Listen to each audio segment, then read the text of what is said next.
Hello, welcome to Tammy's Table. I am so excited that you guys decided to join us today. Let me just set the tone. Think about the last great party you went to. Where does everybody end up?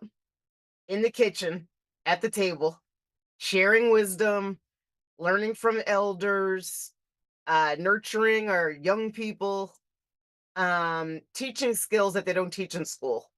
And that's really what Tammy's Table is all about. It's giving people information that they need to be resilient and to not just survive, but really thrive. And today I am super excited to invite my very good friend, Ed Blunt, on the show. Hey, Ed. What's up, Queen T? How you living? Living good. I'm living good. Um, wow, I don't even know where to start. So Ed is a phenomenal motivational speaker. He's a trainer. He's an entrepreneur. Um, he's amazing, and I know you're gonna like him as much as I do. So, Ed, let's dive right into it because we don't have like all that much time. Is that okay? Sure, absolutely. All right. So, I've been sort of focused on resilience and building resilience, and I do think it's a skill that can be taught. Do you believe that? 100%, yes. Yeah, so, when I turn on the news, which I try not to do too much, everything is upside down. Like the world is upside down. Politics are crazy. Um, I think we need resilience more now than ever before. Um, and I wanted to know from you, you have one of the strongest minds I've ever encountered. You're extremely disciplined. Water rolls off your back like a duck when it's something bad. How do you teach resilience? Like what would you tell somebody? Like where do you even start? I think that the first place to start is your foundation and getting clarity on what your values and the principles are that are going to govern your life. And that is all choice. We have the opportunity to tap root into a tradition of resiliency if we look at our ancestral track. Everybody has a different lineage, but everybody has people in that lineage that were supreme overcomers that endured storms and trials and tribulations that are far greater, in my humble opinion, than most of the things that we have to contend with today. So I think it starts with your foundational principles and values that you are going to subscribe to. And then the second piece of it is understanding that you have to be about something bigger than yourself. You talk about entrepreneurialism, you talk about being a leader, being in free enterprise. Well, there's always going to be levels of success and levels of challenge. And I'm more interested in how I show up in others when it's difficult. It's easy to be cool when everything is going well. Um, and I give you an example. I coached my son's basketball team, and we had an all-star game this past weekend. And one of the things I teach the team is about mental toughness. Well, because it was an all-star game, I had some players that I don't normally coach. And one of these players, who was very talented, was on the bench and he was whining and complaining because we were losing. Because when you coach all star, you don't have time to practice. You don't really have time to build chemistry. So I was okay with whatever was going to happen, but we were getting our butts kicked basically. And he literally said, "Man, I don't even care about this game." I said, "What did you just say?" "I don't care about this game." I was like, "All right, well, you need to sit down and you're just going to be there for the rest of the game." And he couldn't believe, as the game went on, like all kids do, because he's probably 13 years of age or whatever, 12, 13. He's like, "Can I go back in?" Because you know how kids are. They say dumb stuff and then they automatically like act like we ain't supposed to act like I they just forgot. said that. And so I said no. And the game ends. He's moping. And I said, "Where's your mom?" And I went right over to her and I said, "I want you to understand why I benched your son," because it was clear he was the most talented kid on the court. I said, because he said that he doesn't care about the game. I mean, his mother, when she said, "Did you really say that?" He was like, "Yeah." She went in. And the whole point is that I think today we have a lot of that that is permeating at a cultural level. Like, people are so easily offended. People are so ready to throw their hands up and play victim and complain. And it's always somebody else's fault. Why are you doing this to me? The victimization. I mean, it's a theme that people are riding all the way to the bank. And when you talk about the COVID bailouts and the how people were just chilling and like all that stuff is connected, Tammy. It's connected. So if you don't have the opportunity to even exercise resiliency, then there's no way you're going to be able to cultivate it on your own because you're too freaking comfortable. So I do believe it starts with the foundational principles, but it also has to be incumbent upon you to make some empowering choices about the path that you're going to exemplify and embody in your life. That's so interesting. My daughter, so we both have kids. My daughter is 17 now, and she was coming home complaining that her teacher knocked off X amount of points off of her paper. Mm, And I was like, "Why'd she do that?" She said, "Because it was late." So I was like, "What are you complaining about? Like, this is pretty straightforward. Like, what was your role in that paper being late? Like, that's why she knocked the points off. What's this conversation that we're having?" mm, So I feel like part of it is also being accountable, right, for your own actions. Like yep. that whole thing during COVID, people getting free money and not working and sitting on the couch and binge watching Netflix. We literally enabled our entire society. Hmm. We're enablers. Yeah. I understood the need for it because businesses were closing, but like that's enabling behavior, which I think is the antithesis to resilience, Yeah. right? If people, even that, I like that you benched that kid. Mm, Um, But I also think, like, children in particular, if we think about our youth, I don't think they have any accountability. I think they whine and complain a lot, but that doesn't build your resilience muscle. no. No. So what is resilience in kids? Is it different than what it is in adults? I think it's a question of what we prioritize as parents. And I love having these conversations when we're at functions, school functions and play dates and all of that, because part of our instinct is to want to provide a better path for our children than what we had. But we also have a responsibility to create obstacles so that our children can grow.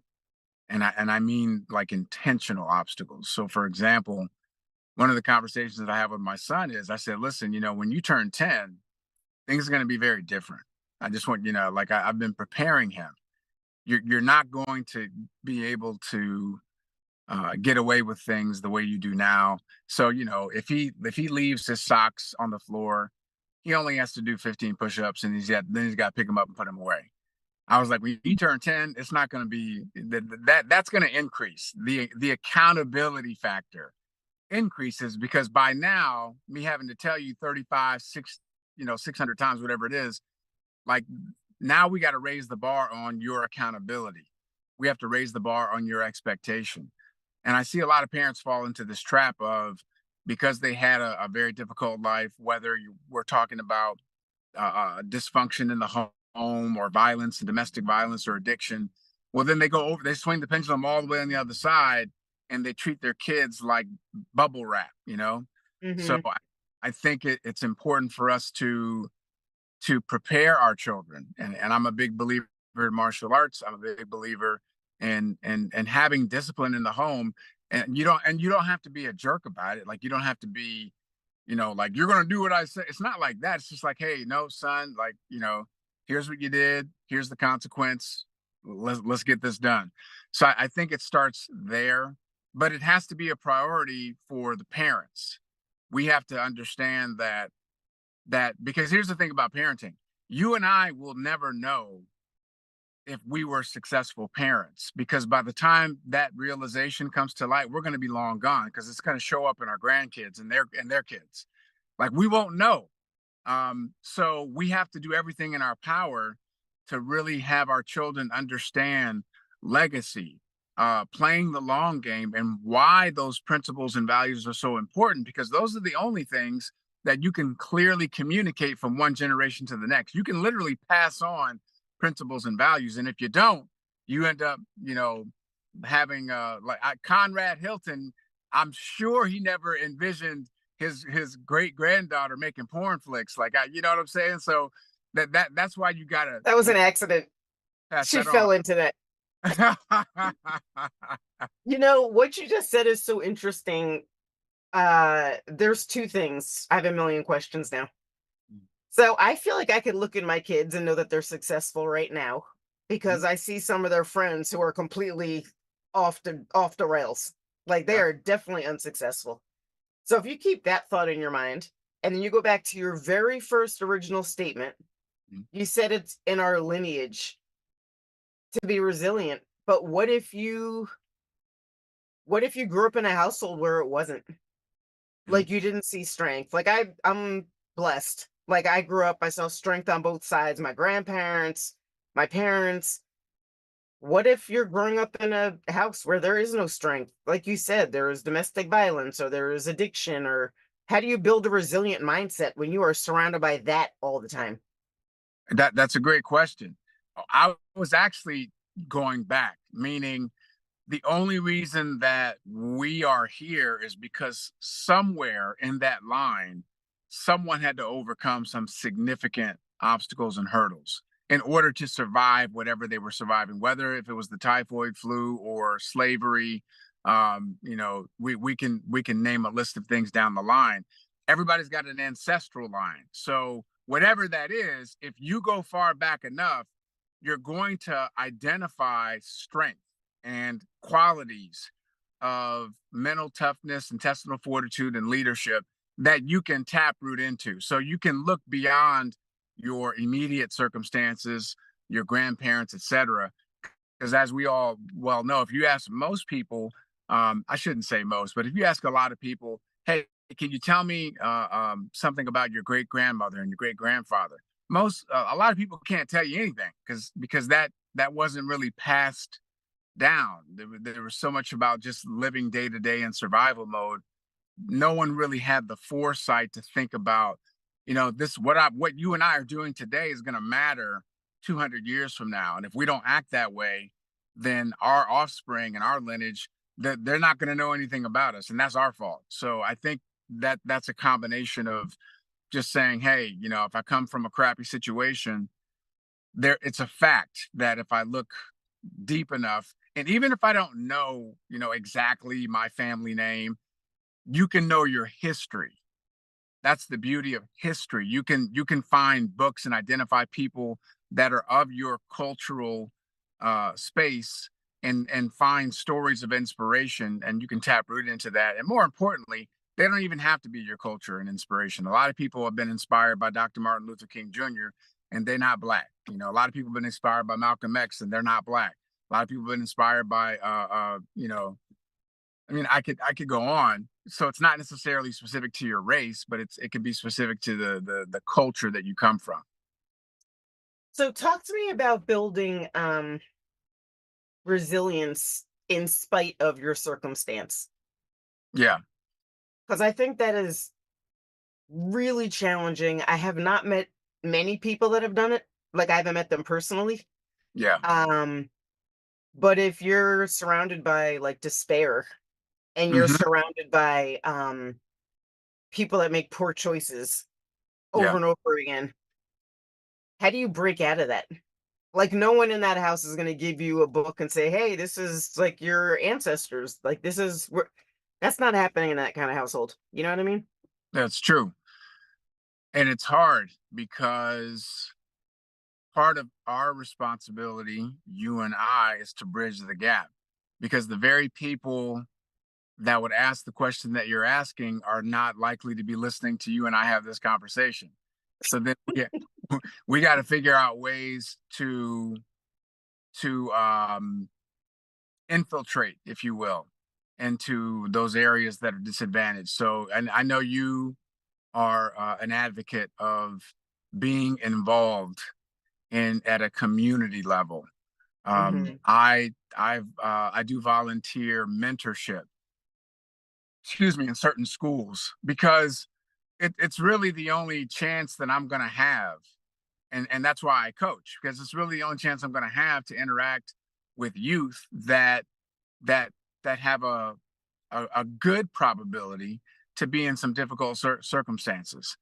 Outside of that, it's really about how do we how do we as individuals, so whoever's listening to this, the question is, if I know there are people that are probably living in a situation that they would deem hopeless, what opportunity can I create to infiltrate into their world and interrupt that story? And so everybody's got schools that are in your neighborhood, and you have some level of a community center in your neighborhood. And it's so Mhm. simple. All you got to do is go in there and say, "Hey, And look, raise your hand. I Mhm. live I live in the neighborhood. I would love just to, offer some mentorship or volunteer." And they will, I mean, they're going to say yes. So it's not that Absolutely. hard, but that's where it starts. Like, you and I have to be the arbiters of that change, because you're right. And I'm thinking of, when you asked the question, I was thinking about Reuben Hurricane Carter. I had a chance to spend 2 days with him, and when he was locked up for, I think it was a quadruple homicide that he clearly didn't do, but Didn't he do. spent 25, 26 years locked up for that. And I wondered, like, how did he have the resiliency to keep pounding his fist against the bars and keep fighting for his freedom when he, like, everybody had given up on that case. Everybody. He had no business having any inkling of hope that it was going to get overturned, but it did. Where does that come from? That's something that's greater than I believe a man or woman can describe. I don't know that we have the words to describe that level of spirit and fight.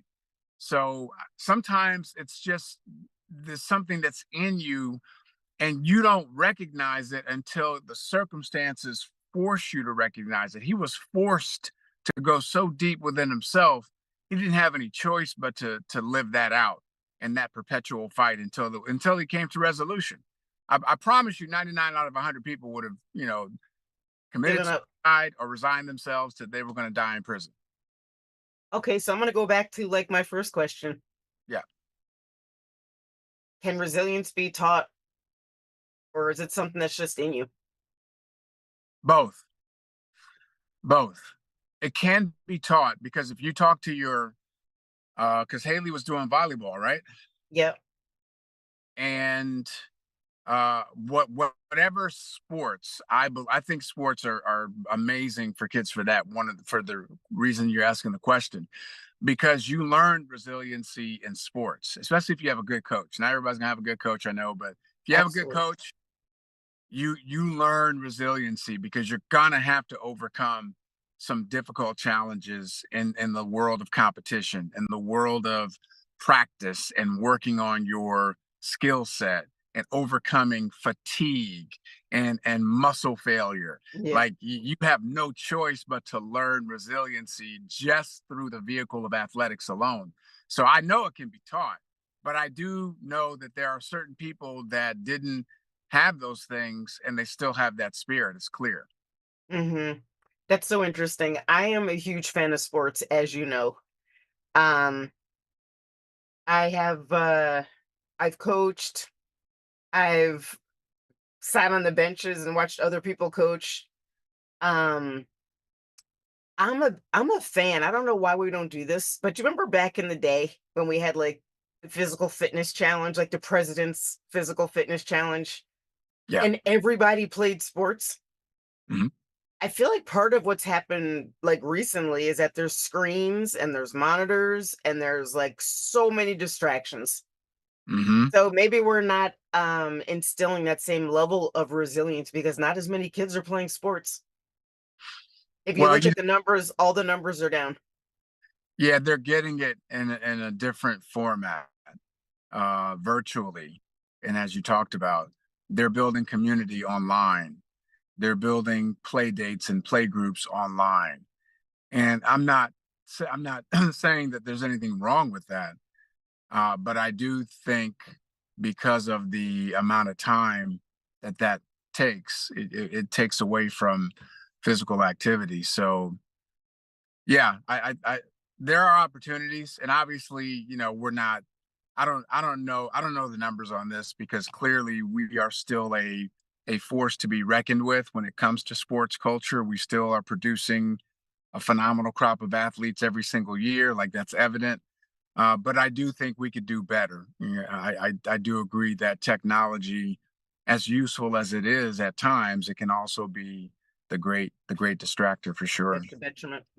Um, okay, so let's get down to brass tacks. Not Hmm. that we haven't. Let's say I'm a total newbie Yeah. and I get crippled by adversity, which is Mm. really what I'm trying to fight here. Like something goes wrong, I can't get out of bed, or I'm crying my eyes out, or why me, woes me. Mhm. Um, what do you think like the 5 steps are? Give me like 5 solid pointers that you could like tell somebody like, hey, here's how to start turning around like that attitude and building a mindset, a resilient mindset. Well, I'm challenging you in this you're interview. you're you're not He's gonna like, like damn, I'm in the car, I'm at CVS. you're not gonna like the answer. You won't like it. Step number one is to get up and go for a run. Step number two, and I want you to get up before the sun and go for a run. Step number two is to get up before the sun and go for a run. Step number three is to get up before the sun and go for a run. Step number four is you can get up, do some push-ups before the sun, and then go for a run. Step number five is to get up before the sun, do some push-ups, sit-ups, and squats, and then go for a run. And the reason I say that is because people they get caught up in all of these prescriptions and quote unquote whatever they think the steps are. When in reality, they have to go within. They gotta take some time to deal with themselves. When you go for a run and it's just you, well, then you don't have anything. There's nowhere for you to go. You only have yourself to consult with as your body is going through this difficult dynamic of constant nonstop movement, and you're also having to be mindful of your breath because you may or may not be in certain level of shape and conditioning. But something happens if you do that every day. Something starts um, to break open inside of you because now you're exercising a level of discipline. You're not thinking, you're just doing. And all of a sudden you start to realize that your mind doesn't run you. You actually are in charge of your mind. The reason people fall into that woe is me and that whiny wimpy place is because the mind knows all of our escape hatches. It knows all of our weaknesses, all of our insecurities, all of our doubts, and it will exploit it to the fullest. And anytime we get uncomfortable, anytime there's any level of difficulty. So you have to override that. You have to retrain yourself to start taking back control of your mind instead of your mind controlling you. You can walk around and look at people just how they look, how they show up physically, and I can tell you immediately who's in charge. Oh, your mind is in charge because you're a hot mess. Your mind is in charge because you're breathing heavy. You just walk from here to here. So it starts there and it's painful. It is lonely. It is suffering. It is solitude. It is sacrifice. It is all those things that are not sexy. I can't give it to you in a soundbite that's going to make you want to chew it. It's bitter tasting. It doesn't go down easy. It doesn't taste good, but it's the truth. And the truth is the only way that you're going to get to where you need to be. And if you're not willing to do that and you keep trying to find some easily digestible self-help book or a very pleasant sounding interview with some tips that you think sound good, oh yeah, I could do that, you're not going to get to the truth. You Hmm. might do it for a day or two, but you will not stick with it. So until you're ready to get down in the mud and get dirty and follow instruction, because see, some people might be hearing me talk right now. They're like, I hate to run. It's too cold outside. I'm not running. That's stupid. I'm not doing that. Well, yeah. Well, that's why you have the mindset that you have, and you have the situation that you have right now, because everybody's got 10 parts of thinking and one part of action. It doesn't work that way. It's one part of thought, 10 parts action. That's when you start to take control again. But that's just the way that I know to get to the truth and the heart of the matter. That's what enables me to handle when things are not good, when things are challenging, when things are difficult, because they're going to be that. And because I'm focusing on where I'm going, I know the future, I know my vision. So that's a starting point and answer to your question. That's it. Yeah, that was a bad answer, but it was the right answer. I think it's, I mean, honestly, I think it's really scary for people to spend time with themselves. Yeah. When to, to look in the mirror and say, like, what's my role in this? Like, Hmm. what could I have done differently? Hmm. Um, I think that self exploration is the hardest part of all of it's. So much easier to blame somebody else. It's so Yeah. much easier to, blame I'm a victim of circumstance. Um, but I like what you said. Like, I'm not getting up before the sun because I'm not a morning person, but I think it's really important to spend time with yourself every day. Um, and ask yourself those tough questions. Like, how did Yeah. I get here? What was my role in this? And see, I'm curious, I'll push back. I would be so curious to know what your experience would be of getting up before the sun, 5 days in a row and doing that, because you're doing the exact opposite of something that is a part of your wiring. In your wiring, you've built in a belief that I'm not a morning person. I don't even know what that means, because everybody gets up in the morning. But whatever that means to you, if you do the opposite of that, I would love to know what it looks like on the other end. I'd be so curious to see, right? It's Okay, kind of like, well, listen, I'll tell you, I'm on the other end. You're up before the sun. I mean, I was up before the sun the last couple of days, but I like to go out at night, you're like not at. at midnight or 1 o'clock in the morning, Mhm. with the dog. And that is where I do like my Tammy time. Um, Well, that's up before the sun. That's still morning. somewhere, That's somewhere morning. it's morning. That's morning. Um, but listen, I think you mentioned something that I hope people like heard. Whether you're getting up before the sun and running, or you're doing me walking a dog at midnight or 1 o'clock in the morning, it's a Mm. discipline. Yeah. It's a mental discipline to reprogram your mind. Hmm. And I think to ask like those tough questions that maybe we know the answers to, but we don't want to. Yes. Um, that's why I said when I introduced you, I think you're one of the most disciplined people I've ever met.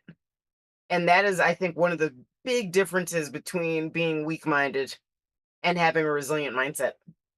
Agreed. Agreed. Because discipline it's not a personality trait. It's a No. choice, right? We just have to implement it. You're not gonna feel like doing this. I don't feel like doing a lot of the stuff that I do. I would say, maybe 60% of the time, I have no desire to do the things that I do. But it has nothing to do with my feelings. If we all did what we felt like doing, then I mean, what Hmm. would our lives look like? So it's an opportunity for everybody to find that next level within ourselves, to level up, if you will. Good stuff. Hey, what are you working on? Where can people find you? Like, put out your plugs. I think you're awesome, and everybody would I benefit from listen, following you. I appreciate that. Right now, we're in the midst of significant transition. I was recently asked to do a training call and for a friend who owns a company. And I did this call, and there was just an organic connection. Sometimes you find yourselves in situations where you align with people, and it's unexpected, but you recognize it. If you've been doing things long enough, you can pick things up pretty quickly. And so I'm in the midst of doing some very important work with virtual healthcare, or virtual health, if you will, access. And Telehealth. uh, yeah, I mean, it's that's a component of it, but it's more than that because of what we offer, but in the culture that we're building with it. But so there's that. I continue to speak, teach, and train. The best way to find me is at Ed Blunt, EDBLUNT, on Facebook and Instagram. But yeah, like I connect with people all the time in different parts of the world. I love building community. I love being of service, and I love each day just having the opportunity to get a little bit better, to dig a little bit deeper. You're awesome, Ed. Thanks for coming on. I really appreciate it. For having me. Thanks for having me. It's good seeing you. Good seeing you too. It's been a minute. Yeah, yeah. All right. Hey, this is Tammy. Thanks for joining us today on Tammy's Table. And I look forward to seeing you back here next Monday at 12 o'clock.